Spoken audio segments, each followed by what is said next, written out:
ఇక తనపై అసభ్యకర పోస్టులను సోషల్ మీడియాలో పెడుతున్నారు అనంటూ పంచగుట్ట పిఎస్లో ఫిర్యాదు చేశారు నటి రంగసుధ. రాధాకృష్ణ అనే వ్యక్తిపై ఫిర్యాదు చేసిన ఆమె కొన్ని ఆధారాలను కూడా పోలీసులకు అందించారు. గతంలో రాధాకృష్ణతో రిలేషన్లో ఉన్నారు రంగసుధ. అది ఆసరాగా చేసుకుని తన ప్రైవేట్ ఫోటోలను ఆన్లైన్ వీడియోలో పెడతానంటూ బెదిరించడంతో ఫిర్యాదు చేశారు నటి. కేసు నమోదు చేసుకుని ప్రస్తుతం పంచగుట్ట పోలీసులు దర్యాప్తు చేస్తున్నారు.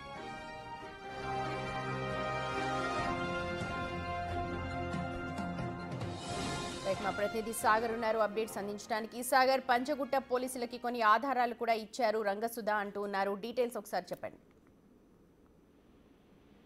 సుమతి, టాలీవుడ్ నటి రంగసుధ పంజాగుట్ట పోలీసులు సోషల్ మీడియాలో తనపై అసభ్యకరంగా పోస్టులు పెడుతున్నారంటూ ఫిర్యాదు చేశారు. అయితే గతంలో రాధాకృష్ణ అనే వ్యక్తితో తాను రిలేషన్, ఆ సమయంలో రాధాకృష్ణ తీసుకున్న కొన్ని ఫొటోస్, ప్రైవేట్ ఫొటోస్ కావచ్చు, కొన్ని వీడియోస్ కూడా తాను సోషల్ మీడియాలో పెడతానంటూ వేధింపులకు గురి చేస్తున్నాడంటూ కూడా ఆమె ఫిర్యాదులో పేర్కొన్నట్లుగా కూడా తెలుస్తుంది. అయితే గతంలో కూడా ఈ విషయం పైన ఆమె హెచ్చరించినట్లుగా కూడా తెలుస్తుంది.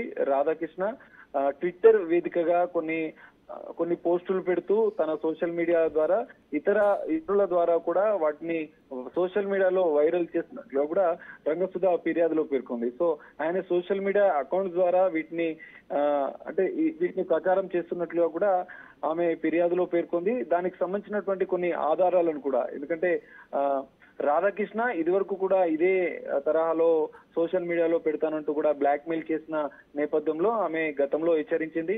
దానికి సంబంధించినటువంటి ఆధారాలన్నీ కూడా పోలీసులకు ఫిర్యాదు చేస్తానని చెప్పినా కూడా వినకుండా రాధాకృష్ణ తన స్నేహితులతో కలిసి ఇతర సోషల్ మీడియా ప్లాట్ఫామ్స్ లో ఇటు ఫేస్బుక్ తో పాటుగా ట్విట్టర్, మరికొన్ని సోషల్ మీడియా వేదికగా ఇన్స్టా వేదిక కూడా ఆమెకు సంబంధించినటువంటి కొన్ని ప్రైవేట్ ఫొటోస్ ని పెట్టి వైరల్ చేస్తున్నట్లుగా కూడా ఆమె కొన్ని ఆధారాలు పోలీసులకు ఇచ్చింది. సో ఈ నేపథ్యంలో పంజాగుట్ట పోలీసులు కేసు నమోదు చేశారు. రాధాకృష్ణ పైన పలు ఐటీ సెక్షన్ల ప్రకారం కేసు నమోదు చేసుకుని దర్యాప్తు చేస్తున్నారు.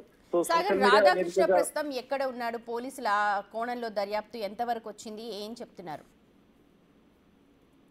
సుమతి, ప్రస్తుతం రాధాకృష్ణ హైదరాబాద్ లోనే ఉన్నట్లుగా కూడా తెలుస్తోంది. ఆమె దానికి సంబంధించినటువంటి ఆధారాలను కూడా ఆమె సమర్పించింది. ఆయన అడ్రస్ తో పాటుగా సోషల్ మీడియాలో ఏ పేజెస్ లో ఆయన తమ ఫోటోలను పెట్టి అసభ్యకరమైనటువంటి ఫోటోలను పెట్టినట్లుగా కూడా ఆమె ఆధారాలను సమర్పించింది. అయితే ఇది సోషల్ మీడియాలో అసభ్యకరమైనటువంటి పోస్టులు పెట్టడం అనేది ఐటీ యాక్ట్ ప్రకారం వస్తుంది కాబట్టి మొదట నోటీసులు ఇవ్వాల్సి ఉంటుంది. సో పంజాగుట్ట పోలీసులు ఇప్పటికే పలు సెక్షన్ల ప్రకారం కేసు నమోదు చేసుకున్న నేపథ్యంలో మొదట రాధాకృష్ణకు ఐటీ సెక్షన్ ప్రకారం నోటీసులు అందజేస్తారు. సో ఉద్దేశపూర్వకంగా ఆమెను బ్లాక్ మెయిల్ చేసినట్లు కూడా ఆధారాలు ఉంటే అదుపులోకి తీసుకుని కూడా పోలీసులు విచారించే అవకాశం కూడా కనిపిస్తుంది. రంగసుధ ఏం డిమాండ్ చేస్తున్నారు? గతంలో కూడా ఇలాగే ఇబ్బందులకు గురి చేశాడు అని చెప్పి ఆవిడ చెప్తూ ఉన్నారు. సో ఆవిడ డిమాండ్ ఏంటి ప్రధానంగా? ఎస్ఎంతి రంగసుధ పోలీసులకు ఇచ్చే ఫిర్యాదులో కూడా తమకు అసభ్యకరమైనటువంటి ఫోటోలను పెట్టి బ్లాక్ మెయిల్ చేస్తున్న నేపథ్యంలో తనపైన చర్యలు తీసుకోవాలి. గతంలో కూడా ఇదే తరహాలో బ్లాక్ మెయిల్ చేసిన నేపథ్యంలో రిలేషన్ లో ఉన్న, గతంలో రంగసుధ రాధాకృష్ణ ఇద్దరు కూడా రిలేషన్ లో ఉన్నట్టు కూడా తెలుస్తోంది. కొంతకాలం రిలేషన్ లో ఉన్న తర్వాత వాళ్ళిద్దరి మధ్య విభేదాలు వచ్చిన అనంతరం కూడా విడిగా ఉంటున్నారు. సో ఈ నేపథ్యంలోనే చనువుగా ఉన్నటువంటి ఫోటోలను తీసుకొని వాటిని సోషల్ మీడియాలో పెట్టి బ్లాక్ మెయిల్ చేస్తున్నట్లుగా కూడా పోలీసులు గుర్తించారు. సో దానికి సంబంధించిన ఆధారాలు కూడా సమర్పించిన నేపథ్యంలోనే రాధాకృష్ణ పైన తదుపరి చర్యలకైతే పోలీసులు సిద్ధమయ్యారు. మొదట నోటీసులు ఇచ్చి అనంతరం అదుపులోకి తీసుకుని విచారించే అవకాశం ఉంది. ఖచ్చితంగా రాధాకృష్ణ పైన చట్టపరమైన చర్యలు తీసుకోవాలి.